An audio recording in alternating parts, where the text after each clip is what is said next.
Hello बच्चों, welcome to the boards army. बच्चों, ये है हमारा पार्ट 2 जिसमें हम चैप्टर 6 के बारे में पढ़ रहे थे। देखो चैप्टर 6 दिखा दूं मल को। ये हम लाइफ प्रोसेस के बारे में पढ़ रहे थे चैप्टर 6 के बारे में बच्चों, और ये है इसका पार्ट 2। पार्ट 1 में हमने सीखा था बेटा कि कितने टाइप का न्यूट्रिशन होता है। ठीक है, तो न्यूट्रिशन हमने पढ़ा था 2 टाइप का होता है, एक हेटेरोट्रॉपिक और एक ऑटोट्रॉपिक, है ना। वो हमने डिटेल में समझ लिया था बच्चों। अब हम आगे पढ़ेंगे जो इस चैप्टर में ना बच्चों पूरे आपको न्यूट्रिशन के बारे में पढ़ना है। देखो अभी आप न्यूट्रिशन पढ़ोगे किस किस के बारे में, एक पढ़ोगे न्यूट्रिशन एनिमल में कैसा होता है, फिर आप पढ़ोगे प्लांट में कैसा होता है। ठीक है, फिर हम उसके बारे में इलैबोरेट करेंगे, डाइजेशन वगैरह पढ़ेंगे, है ना। चलिए स्टार्ट करते हैं बच्चों हम वीडियोस अपनी। देखो बच्चों, अभी हम सबसे पहले पढ़ेंगे प्लांट के बारे में कि प्लांट के अंदर न्यूट्रिशन कैसे जाता है। ठीक है, तो आपने स्टोमेटा वगैरह तो देखा ही होगा, ये आपके डायग्राम दे रखा है आपके एनसीईआरटी में। ठीक है, पर मैं शॉर्ट में आपको समझाऊंगा एकदम, जिससे कि आपको प्रॉब्लम ना हो। देखो बच्चों, अगर आपको सीखना है कि प्लांट के अंदर न्यूट्रिशन कैसे होता है, अब आप समझो इसके अंदर क्या होता है। इसके अंदर 3 स्टेप होते हैं न्यूट्रिशन करने के लिए। प्लांट के अंदर कितने स्टेप होंगे? 3 स्टेप होंगे। फोटोसिंथेसिस के थ्रू होगा। ये तो बच्चे को पता है गली में कि प्लांट न्यूट्रिशन कैसे लेता है, फोटोसिंथेसिस से लेता है। ठीक है, तो सबसे पहले 3 स्टेप में सबसे पहला स्टेप है बच्चों एब्जॉर्प्शन ऑफ लाइट। देखो ध्यान से, कोई याद करने की जरूरत नहीं, कुछ याद नहीं करना, सिर्फ समझना है। एक बार समझ जाओगे हमेशा याद रखोगे। भाई प्लांट है, सबसे पहले क्या करेगा, सनलाइट, भाई सन है ना, सनलाइट आएगी। पहला प्रोसेस क्या होगा कि हाँ भाई सनलाइट आई, तो एब्जॉर्प्शन ऑफ लाइट, वो पहले लाइट को एब्जॉर्ब करेगा तभी तो खाना बनाएगा। तो सबसे पहला है एब्जॉर्प्शन ऑफ लाइट। आगे क्या करेगा सम, देखो change light energy into chemical energy. ठीक है, क्या बात समझ में आई? रुको समझाता हूँ मैं। Change light energy into chemical energy. अब ये लाइट आई है, क्या लाइट को आते ही खा जाएगा? क्या लाइट खा जाएगा क्या पूरी की पूरी? ऐसा थोड़ी होने वाला है। तो लाइट आई बच्चों, वो लाइट एनर्जी है, जो लाइट आई वो भी लाइट एनर्जी है, उसको केमिकली ब्रेक डाउन करेगा। केमिकली ब्रेक डाउन का मतलब ये है कि उससे बनाएगा वो ग्लूकोज, और ग्लूकोज को बेटा केमिकली बोलते हैं C6H12O6। याद रखना है, ये याद रख लो बेटा, इतनी बार बोला जाएगा ना ये, और मेरे साथ भाई वीडियो देखते रहोगे ना अपने आप ही याद हो जाएगा। 100 बार इस्तेमाल होता है इसका, आगे भी याद होगा, आगे भी समझाऊंगा कि ये कैसे ब्रेक होता है, एनर्जी कैसे बनती है, सब सीखेंगे बालको, उसकी चिंता मत करो तुम। यहाँ समझ लो पहले, चेंज लाइट एनर्जी, ये लाइट आई, सबसे पहले लाइट आई, उसे एब्जॉर्ब करा। अब इस लाइट एनर्जी को कहाँ बदलेगा? केमिकल एनर्जी में। केमिकल एनर्जी का मतलब है ग्लूकोज में बदलेगा, जिसे हम कहते हैं C6H12O6। Got it? 2 स्टेप याद हो गए। अब तीसरा आखिरी स्टेप, रिडक्शन ऑफ CO2। भाई कार्बन डाइऑक्साइड का रिडक्शन और हाइड्रोजन का रिडक्शन हो जाएगा, और जिससे वो ग्लूकोज बना पाएगा। अब जिस मेरे होनहार बालक को रिडक्शन नहीं पता, अब वो समझ ले फटाफट से। ठीक है, एक होता है ऑक्सीडेशन। भाई जिसने ना केमिस्ट्री की वीडियो देखी होगी ना मेरी, वो ऑक्सीडेशन रिडक्शन में कभी दिक्कत नहीं होगा उसको। ठीक है, पर मैं जिन्होंने नहीं देखी भाई समझा देते हैं। अब ऑक्सीडेशन, ऑक्सीजन लिखा है ना, ऑक्सीजन, तो ऑक्सीडेशन मतलब ऑक्सीजन का बढ़ना, और ऑक्सीजन और हाइड्रोजन का ये समझ लो इनवर्स रिलेशनशिप है। ठीक है, तो ऑक्सीजन का बढ़ना और हाइड्रोजन का घटना, इसे बोलते हैं ऑक्सीडेशन। समझ में आ गई? अब ऑक्सीडेशन मतलब ऑक्सीजन का बढ़ना और हाइड्रोजन का घटना। अगर ये हो गया तो भी ऑक्सीडेशन है, ये हो गया तो भी ऑक्सीडेशन है, दोनों हो गए तो है ही ऑक्सीडेशन।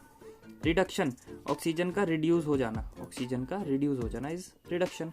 और अगर ऑक्सीजन का रिडक्शन हो रहा है तो हाइड्रोजन बढ़ जाएगा, और दोनों को ही रिडक्शन कहते हैं। ऑक्सीजन घट गया तो रिडक्शन, हाइड्रोजन बढ़ गया तो भी रिडक्शन, और दोनों हो गया तो है ही रिडक्शन। बात समझ में आई? तो ये यही तो कह रहा है, रिडक्शन हो गया हाइड्रोजन का, यानी हाइड्रोजन बढ़ गया मेरे लाल, CO2 बढ़ गया। अरे CO2 भाई तभी तो रिडक्शन हो रहा है। समझ में आया? चलो अब आगे बढ़ते हैं बच्चों, ये स्टेप सीख लिया। देखो बच्चों, अब जो फोटोसिंथेसिस होता है उसका केमिकली फॉर्मूला क्या है, ये सब बच्चों को पता है कि भाई वो हमसे क्या लेता है, CO2 लेता है। प्लांट हमसे क्या लेता है, CO2 लेता है कि नहीं लेता, ये वाला CO2। तो CO2 हमसे लिया प्लांट ने, और क्या लेता है, हम पानी जल देते हैं। भाई हम पौधों को जल देते हैं यानी पानी देते हैं, तो पानी दिया और CO2 दिया। अब खाना कैसे बनाएगा? भाई सनलाइट आती है ऊपर से, सनलाइट और क्लोरोफिल की हेल्प से क्या करेगा, वो ग्लूकोज बनाएगा। इन दोनों का यूज करेगा C6H12O6। अभी बताया इसे क्या कहते हैं, ग्लूकोज कहते हैं। जो मेरा होनहार बालक होगा वो समझ गया होगा तुरंत, C6H12O6 को देख के समझ जाएगा कि हाँ भाई सर किसकी बात कर रहे हैं, ग्लूकोज की। और पानी दे देगा। और पानी के साथ क्या मिलेगा हमें? पानी के साथ ऑक्सीजन लिखना ही भूल गया भाई, ठीक है। तो हाँ, CO2 H2O सनलाइट और क्लोरोफिल की हेल्प से ग्लूकोज तो बनेगा ही, पानी बनेगा यानी वाटर बनेगा एंड ऑक्सीजन आपका बन जाएगा। अब इसकी बैलेंसिंग कर लेना बाल को, क्योंकि बैलेंसिंग करना मैंने तुम्हें सिखाया था चैप्टर 1 में केमिस्ट्री का, जो हम पढ़ रहे थे, ठीक है। और अगर नहीं करना तो यार मैं बता देता हूँ यार, रुक जाओ, ठीक है। ऑक्सीजन यहाँ कार्बन डाइऑक्साइड CO2 है ना, ठीक है, इसे 6 कर लो, कितने हो गए? ऑक्सीजन हो गए 12, ठीक है। तो यहाँ पे भी ऑक्सीजन इसे 6 कर लो, 6 2 जा 12, ऑक्सीजन 12 हो गए, ठीक है। तो यहाँ पे कार्बन देखो, कार्बन 6 ऑक्सीजन 12, बैलेंस हो गया। अब इसे बैलेंस करेंगे, हाइड्रोजन 12 है, ठीक है। तो हाइड्रोजन को 12 करना पड़ेगा, इधर क्या कर दूंगा मैं, 12 से मल्टीप्लाई करता हूँ 24, इधर 12 है ही, इसे 6 से कर देता हूँ, 12 हो गया, ठीक है। कोई दिक्कत? हो गया भाई, बैलेंस हो गया यार। देखो अब यार डिटेल में नहीं जा सकता, लंबी हो जाएगी वीडियो, डिटेल में देखना तो चैप्टर 1 में देख लेना, ठीक है। और नेक्स्ट चीज एक और बतानी थी बच्चों, जो प्लांट होता है, प्लांट भाई ग्लूकोज तो तुमने सीख लिया, ये तो हर जगह सीखोगे, ये वाली क्या कहते हैं जो इक्वेशन है। अब प्लांट ने ग्लूकोज बनाया, वो किस फॉर्म में स्टोर करता है? स्टार्च, वर्ड सुना होगा सभी ने, स्टार्च के फॉर्म में प्लांट स्टोर करता है अपने ग्लूकोज को, याद रखना। और ह्यूमंस कैसे करते हैं समझ लो दोनों, ठीक है, काफी काम आएगा भाई। ह्यूमन जो होता है ग्लाइकोजिन बोलते हैं, ग्लाइकोजिन, क्या बोलते हैं? ग्लाइकोजिन। ह्यूमंस करते हैं ग्लूकोज को स्टोर ग्लाइकोजिन की फॉर्म में, वहीं प्लांट अपने ग्लूकोज को स्टोर करते हैं स्टार्च की फॉर्म में। गॉट इट बच्चों? चलिए अब आगे बढ़ते हैं। अब हम सीखेंगे कि जो डेजर्ट प्लांट होते हैं वो कैसे खाना बनाएंगे। भाई उनका तो सिस्टम ही उल्टा है। अगर वो उन्होंने स्टोमेटा खोला अपना ताकि मैं सनलाइट एब्जॉर्ब करूं, इसकी तरह सनलाइट एब्जॉर्ब करने आया, सन भाई साहब ऐसा, सन ऐसी हालत कर दे, बेचारे को सुखा नहीं देगा, सब कुछ इवेपोरेट कर देगा उस पानी को। तो कैसे करेगा आप समझते बच्चों? चलो बच्चों अब देखते हैं डेजर्ट प्लांट अपना खाना जो है वो रात में ही क्यों बनाता है, दिन में क्यों नहीं बनाता। बच्चों आपने देखा होगा डेजर्ट में जो प्लांट होते हैं क्या वो ऐसे होते हैं? ऐसे नहीं होते मेरे लाल, ऐसे कहाँ होते, कांटों वाले होते। कैक्टस देखा होगा ना, कुछ होता है, मतलब खतरनाक ही होता है वो तो यार, कैक्टस जैसा होता है। अगर मैं कैक्टस बनाना चाहूँ कुछ ये ऐसा ऐसा ऐसा ऐसा कुछ, फिर कांटे कांटे कांटे, जो भी यार बड़ा खतरनाक सा होता है यार, डरावना सा।